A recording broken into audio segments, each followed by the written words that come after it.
semua, ayo kita berdiri.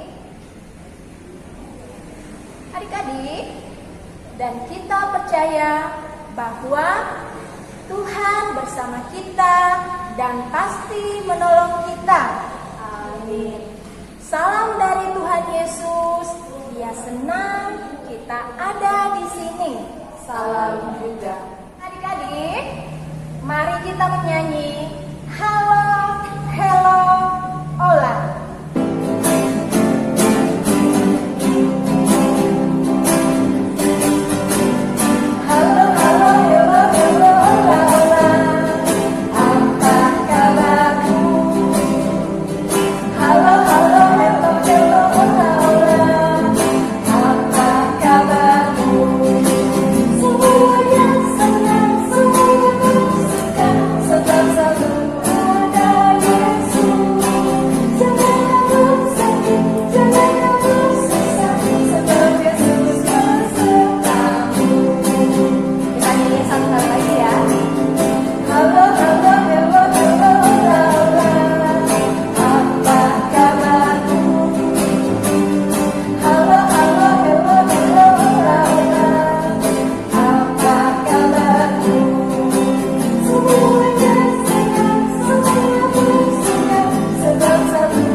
Kakak mau tanya nih, apakah hari ini dan sampai saat ini adik-adik membutuhkan pertolongan Tuhan?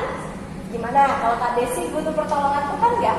Ya tentu kakak, kita sangat membutuhkan pertolongan dari Tuhan. Ya adik-adik, kita sangat membutuhkan pertolongan dari Tuhan. Seperti apa coba? Seluruh hidup kita, nafas kehidupan, kita membutuhkan kekuatan, kita meminta kepada Tuhan dan juga keselamatan kita. Nah, oleh karena itu, adik-adik semua, mari semua lipat tangannya. Kita berdoa. Adik-adik di rumah ikutin Kakak Jasi ya. Kita berdoa. Tuhan Yesus, tolong kami untuk selalu meminta pertolongan kepadamu, karena kami tahu bahwa Tuhan adalah Maha Penolong. Kiranya Tuhan selalu menolong kami. Amin. Nah, adik-adik, mari kita menyanyi Allah Bapa melindungi.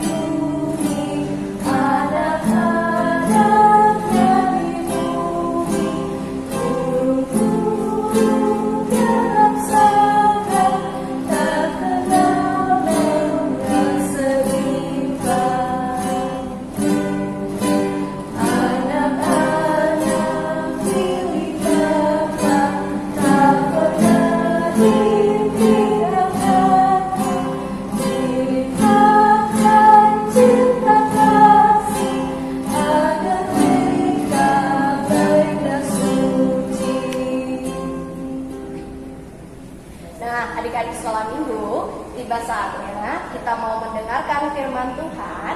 Untuk itu, adik-adik semua duduk yang manis dulu. Ya, semuanya duduk yang manis dan kita mau berdoa. Kita berdoa. Tuhan Yesus yang baik, pada pagi hari ini Tuhan, pada hari Minggu ini, anak-anak-Mu datang kembali untuk memuji dan memuliakan nama-Mu. Tuhan Yesus, sekarang anak-anak-Mu mau menyiapkan diri untuk mendengarkan firman-Mu. Kiranya Tuhan, firman yang kami dengarkan boleh kami terapkan dalam kehidupan kami. Dan Tuhan Yesus berkati juga kakak kita yang mau menyampaikan firman Tuhan. Kiranya firman itu boleh menjadi berkat untuk kami semua. dalam nama Tuhan Yesus kami berdoa. Amin. Ya, selamat pagi adik-adik. Ya, semua sudah siap untuk mendengarkan cerita? Ya, semua sudah siap.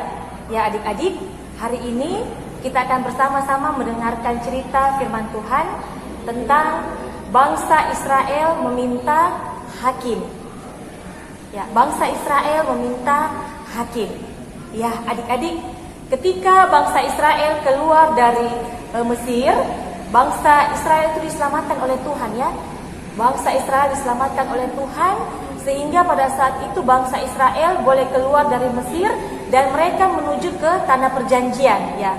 Tanah perjanjian itu adik-adik namanya tanah Kanaan. Ya, ketika mereka sampai di tanah Kanaan, Tuhan Yesus memiliki kerinduan ya. Tuhan Yesus berharap supaya orang Israel ketika berada di Kanaan nanti mereka selalu dan setia untuk menyembah Tuhan Yesus. Nah, tetapi pada kenyataannya adik-adik, ketika bangsa Israel di Kanaan, bangsa Israel menyakiti hati Tuhan. Ya, kenapa bangsa Israel menyakiti hati Tuhan? Karena pada waktu itu bangsa Israel tidak lagi menyembah kepada Tuhan, ya. Bangsa Israel melakukan berbagai kejahatan. Nah, ketika Tuhan Yesus melihat bangsa Israel sudah tidak menyembah Tuhan, malahan mereka menyembah berhala. Akhirnya Tuhan Yesus menjadi sedih, ya. Tuhan Yesus menjadi sedih dan Tuhan Yesus menjadi marah. Ya. Ketika Tuhan Yesus marah, Tuhan Yesus berkata dalam hatinya ya, Tuhan Yesus berkata bahwa Tuhan Yesus ingin agar bangsa Israel itu mau bertobat. Tuhan Yesus mau agar bangsa Israel itu menyembah Dia. Dan Tuhan Yesus ingin agar bangsa Israel itu mau datang meminta ampun kepada Tuhan. Nah, apa yang terjadi adik-adik? Tuhan Yesus marah pada waktu itu ya. Tuhan Yesus marah dan Tuhan Yesus memakai orang Moab ya. Memakai orang Moab yang pada waktu itu dipimpin oleh seorang raja yang bernama Raja Eglon ya. Pada saat itu Raja Eglon memimpin orang Moab untuk menguasai bangsa Israel. Jadi ketika bangsa Moab atau orang Moab menguasai bangsa Israel atau orang-orang Israel merasa menderita ya. Mereka bilang, aduh, kenapa saya menderita sekali? Kenapa saya disiksa oleh orang-orang Moab? Kenapa saya dijajah oleh orang-orang Moab? Nah, ketika mereka sudah merasa menderita, mereka sudah tidak berdaya lagi, maka pada waktu itu datanglah orang Israel kepada Tuhan Yesus. Ya, dia berseru kepada Tuhan Yesus, Tuhan, kami sangat menderita. Kami mohon pengampunan-Mu Tuhan Yesus. Kami ingin bertobat. Ampuni kami Tuhan, selamatkan kami. Dan tolong berikan kami seorang hakim yang bisa membebaskan kami dari penderitaan ini. Tetapi ketika mereka berkata seperti itu, orang Israel bilang seperti ini, kira-kira Tuhan Yesus mendengar tidak ya seruan kita? Nah, ternyata adik-adik, Tuhan Yesus mendengar seruan mereka. Nah, ketika Tuhan Yesus mendengar seruan mereka, Tuhan Yesus mengetahui apa yang menjadi kerinduan mereka. Pada waktu itu, Tuhan Yesus mengutus Raja Ehud. Raja siapa adik-adik? Iya, Tuhan Yesus mengutus Raja Ehud untuk melawan Raja Eglon ya. Jadi waktu itu Tuhan Yesus mengutus Hakim Ehud untuk melawan Raja Eglon. Nah, pergilah Raja Ehud itu ya. Dan tentunya ketika Raja Ehud itu mau pergi menghadap Raja Eglon, Hakim Ehud itu tidak pergi dengan tangan kosong ya. Tetapi sebelum dia pergi menghadap Raja Eglon, Hakim Ehud itu membuat sebuah pedang ya. Dia membuat sebuah pedang yang panjangnya kurang lebih 4 cm ya adik-adik. Kemudian ketika dia membuat pedang itu dan pedang itu selesai, pedang itu dia taruh di pinggangnya sebelah kanan ya, pinggang sebelah kanannya. Jadi ketika pedangnya itu sudah siap, dia pergi menghadap ke Raja Eglon. Sampailah dia di sebuah istana, ya, istananya sangat bagus sekali. Dan ketika dia sampai di sana, begitu banyak pengawal-pengawal Raja Eglon. Nah, ketika Raja Ehud sampai di sana, pengawalnya langsung mendatangi Raja Ehud. Dia mengatakan, "Ada apa, Hakim?" Kemudian Hakim Ehud berkata, "Saya ingin bertemu dengan Raja Eglon." Nah, kemudian pengawal itu mengantar Hakim Ehud menemui Raja Eglon yang sedang duduk di sebuah kamarnya. Ya, ketika dia bertemu, akhirnya Hakim Ehud ini mengatakan kepada Raja Eglon, Raja Eglon, ada yang aku mau sampaikan ke kamu." Raja Eglon kaget, apa ya yang akan disampaikan kepada saya? Kemudian Raja Ehud itu mengatakan, "Ada pesan dari Allah tuanku." Kemudian dia kaget dan dia berdiri. Apa itu? Apa itu? Dia senang, dia kira itu adalah berita baik, ya. Apa itu? Apa itu? Pesannya apa untuk saya? Ketika dia berdiri, maka Raja Hakim Ehud itu mengambil pedang yang ada di sebelah kanannya itu, memakai tangan kirinya, ya, dia memakai tangan kiri karena Raja Hakim Ehud itu dikenal sebagai orang yang kidal, ya, dia kidal. Jadi segala sesuatu yang dilakukan itu dia pasti pakai tangan kiri, ya. Jadi waktu itu diambil pedangnya menggunakan tangan kirinya, ya. Ketika diambil pedangnya itu langsung dia tusuk, ya, langsung dia hempaskan pedang itu ke perut Raja Eglon. Akhirnya Raja Eglon itu mati. Dan tentunya adik-adik, ketika Raja Ehud dan Raja Eglon ini bertemu itu mereka masih saling marah, ya, mereka saling marah sehingga peperangan itu masih berlanjut dan pada akhirnya Raja Eglon itu kalah, ya, dibunuh oleh Hakim Ehud. Kemudian setelah terjadi peristiwa itu, Hakim Ehud itu pulang dia keluar dari tempat itu, ya, dia keluar ke tempat itu dan dia pergi ke sebuah pegunungan, ya, sebuah pegunungan yang bernama Pegunungan Efraim, ya. Ketika dia sampai di Pegunungan Efraim, dia mengambil sebuah trompet, ya. Pasti adik-adik semua pernah melihat trompet, ya. Dia ambil trompet, kemudian dia bunyikan trompet itu, ya. Dia bunyikan trompet itu agar didengar oleh orang Israel. Jadi ketika orang Israel mendengar trompet itu berbunyi, maka orang Israel itu naik semua ke Pegunungan Efraim itu. Kemudian Raja Ehud mengatakan, "Ayo, sekaranglah saatnya kita akan melawan orang Moab." Akhirnya bangsa Israel pergi melawan atau berperang lagi yang dipimpin oleh Raja Ehud dan akhirnya mereka menang, ya, bangsa Israel menang dengan menewaskan 10.000 orang, ya, dengan menewaskan 10.000 orang. Ya, tentunya adik-adik pernah tidak mendengarkan kata-kata orang tua, ya. Ketika mamanya bilang, "Tolong ambilkan mama polpen," atau "Tolong ambilkan mama garam," pasti ada adik-adik yang tidak mendengar kata-kata orang tuanya. Begitupun dengan bangsa Israel, ya. Ketika bangsa Israel tidak mendengar apa dikatakan oleh Tuhan, maka mereka menderita. Jadi ingat, ya, adik-adik, ketika kita tidak mendengarkan kata papa, tidak mendengarkan kata mama atau Tuhan, maka kita akan menderita, ya. Kita akan menderita. Dan ketika kita menderita, maka Tuhan Yesus menginginkan agar kita mau bertobat kepada Tuhan, ya. Kita datang bertobat. Jadi ketika kita tahu bahwa kita salah, kita tidak mendengarkan kata-kata mama, kita tidak mendengarkan kata-kata papa, maka kita harus datang meminta ampun kepada orang tua kita, terlebih lagi kepada Tuhan Yesus, ya. Karena ketika kita datang meminta ampun kepada Tuhan Yesus, tentunya Tuhan Yesus akan menolong kita, ya. Tuhan Yesus akan menolong kita dan tentunya Tuhan Yesus akan memberikan rancangan yang baik bagi kita. Ya, demikian cerita kita, adik-adik. Cerita kita terambil dari Hakim-Hakim 3 ayat 12 sampai ayatnya yang ke-30. Kita akan baca secara bersama-sama. Tetapi orang Israel melakukan pula apa yang jahat di mata Tuhan. Lalu Eglon Raja Moab diberi Tuhan kuasa atas orang Israel oleh sebab mereka telah melakukan apa yang jahat di mata Tuhan. Raja ini mengajak Bani Amon dan Bani Amalek menjadi sekutunya. Lalu majulah ia dan memukul orang Israel kalah. Kota pohon korma diduduki mereka. 18 tahun lamanya orang Israel menjadi takluk kepada Eglon Raja Moab.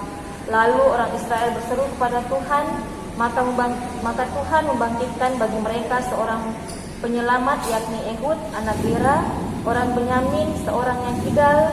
Dengan perantaranya orang Israel biasa mengirimkan peti kepada Eglon Raja Moab. Dan Ehud membuat pedang yang bermata dua yang panjangnya hampir sehasta. Ditandangnya lah itu di bawah pakaiannya pada pangkal paha kanannya. Kemudian ia menyampaikan upeti kepada Eglon Raja Moab. Adapun Eglon itu seorang yang sangat gendut. Setelah Ehud selesai menyampaikan upeti itu, disuruhnya pembawa-pembawa upeti itu pulang, tetapi ia sendiri berfungsi pada batu-batu berpahat yang di dekat Gilgal dan kembali menghadap raja. Berkatalah ia, ada pesan rahasia yang kubawa untuk tuanku ya raja. Kata Eglon, diamlah dahulu. Maka semua orang yang berdiri di depannya itu pergi keluar. Lalu Ehud masuk mendapatkan dia, sedang ia duduk sendirian di kamar atas di rumah peranginannya. Berkatalah Ehud, ada firman Allah yang kubawa untuk tuanku. Lalu bangunlah ia berdiri dari tempat duduknya. Kemudian Ehud mengulurkan tangan kirinya, dihunusnya pedang itu dari pangkal paha kanannya dan ditikamnya ke perut raja, sehingga hulunya beserta mata pedang itu masuk. Lemak menutupi mata pedang itu, sebab pedang itu tidak dicabutnya dari perut raja. Lalu keluarlah ia melalui pintu belakang. Demikianlah Ehud sampai ke serambi pintu kamar atas itu ditutup dan dikuncinya setelah ia keluar. Baru saja ia keluar, datanglah hamba-hamba raja melihat, tetapi pintu kamar atas itu terkunci. Lalu berkatalah mereka, tentulah ia membuang air di kamar rumah peranginan itu. Lalu mereka menunggu-nunggu sampai menjadi bingung, tetapi raja tidak membuka pintu kamar atas itu. Kemudian mereka mengambil kunci, membuka pintu, maka tampaklah tuan mereka mati tergeletak di lantai. Sedang mereka terlambat-lambat, Ehud meloloskan diri, ia lewat dari batu-batu berpahat dan meloloskan diri ke arah Seirah. Setelah ia sampai ke sana, ditiupnya sangkakala di pegunungan Efraim. Lalu turunlah orang Israel bersama-sama dengan dia dari pegunungan itu, dan ia sendiri di depan. Berkatalah ia kepada mereka, ikutlah aku, sebab Tuhan telah menyerahkan musuhmu orang-orang Moab itu ke dalam tanganmu. Maka turunlah mereka mengikuti dia. Lalu mereka merebut tempat penyeberangan sungai Yordan ke Moab, dan tidak seorang pun dibiarkan mereka menyeberang. Pada waktu itu mereka menewaskan kira-kira 10.000 orang dari Moab, semuanya orang yang tegap dan tangkas, seorang pun tidak ada yang lolos. Demikianlah pada hari itu Moab ditundukkan oleh Israel, maka amanlah tanah itu 80 tahun lamanya. Amin. Masuk dalam doa Bapa kami, kita berdoa.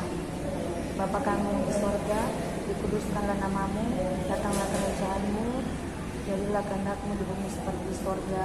Berikanlah kami pada hari ini makanan kami yang secukupnya, dan ampunilah kami akan kesalahan kami, seperti kami juga mengampuni orang yang bersalah kepada kami. Dan janganlah membawa kami ke dalam pencobaan, tetapi lepaskanlah kami daripada yang jahat, karena Engkau yang punya kerajaan dan kuasa dan kemuliaan sampai selama-lamanya. Amin. Setelah minggu, tadi kita sudah mendengarkan firman Tuhan kan? Sekarang tiba saatnya kita mau memberikan persembahan, tapi sebelum itu kita dengarkan firman Tuhan dari Mazmur pasal yang ke-50 ayat yang ke-23a. Siapa yang mempersembahkan syukur sebagai korban, ia memuliakan aku. Nah, sambil kita memberikan persembahan, kita angkat pujian, Tuhan tidak lupa.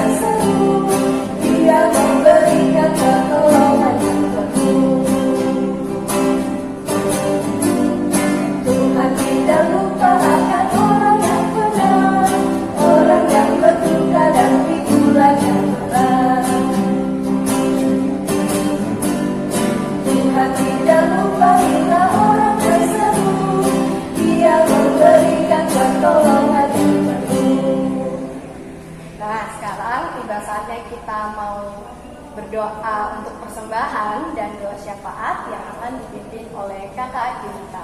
Tiba saatnya kita akan masuk dalam doa syafaat. Kita berdoa. Tuhan Yesus yang baik, terima kasih Tuhan.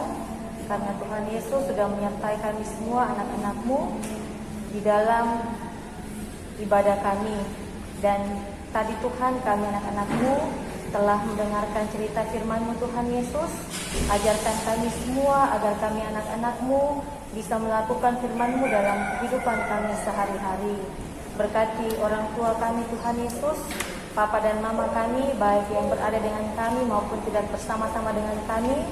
Berkati mereka Tuhan, sehingga mereka bisa mendidik dan membesarkan kami anak-anaknya. Berkati anak-anak sekolah minggu-Mu Tuhan yang masih kecil-kecil ini Tuhan, berikan kesehatan, kekuatan kepada mereka, sehingga anak-anak sekolah minggu kami boleh bertumbuh menjadi anak-anak yang takut akan Tuhan. Kami berdoa Tuhan buat guru-guru sekolah minggu kami, berkati mereka Tuhan, jikalau masih kuliah, berkati mereka dalam perkuliahan mereka Tuhan, berkati mereka dalam pekerjaan mereka, berkati dalam rumah tangga mereka, sehingga guru-guru sekolah minggu kami boleh dengan setia dan sabar untuk mengajar sekolah minggu kepada kami semua.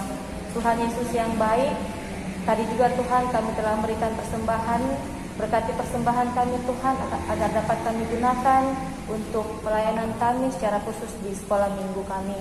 Tuhan Yesus, ini doa kami Tuhan yang kami persembahkan kepadamu. Amin. Adik-adik, mari kita mendengarkan petunjuk hidup baru dari Hakim-Hakim 3 ayat 15a. Lalu orang Israel berseru kepada Tuhan, maka Tuhan membangkitkan bagi mereka seorang penyelamat, yakni Ehud, anak Gera orang Benyamin, seorang yang kidal. Nah, adik-adik, sebelum kita menerima berkat dari Tuhan, mari kita menyanyikan Hidup Ceria 35 ayat 3. Mari kita berdiri ya.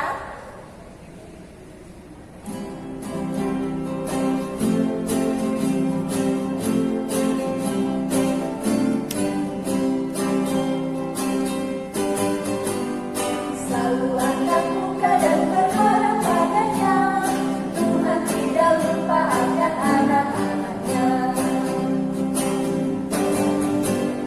Selalu angkat muka dan berharap padanya, Tuhan tidak lupa akan anak-anaknya. Kita menutup ibadah kita, mari kita menerima berkat dari Tuhan. Tuhan melihat engkau, amin. Tuhan menjaga engkau, amin. Tuhan menyayangi engkau, haleluya, amin. Dari sekolah minggu, demikianlah ibadah kita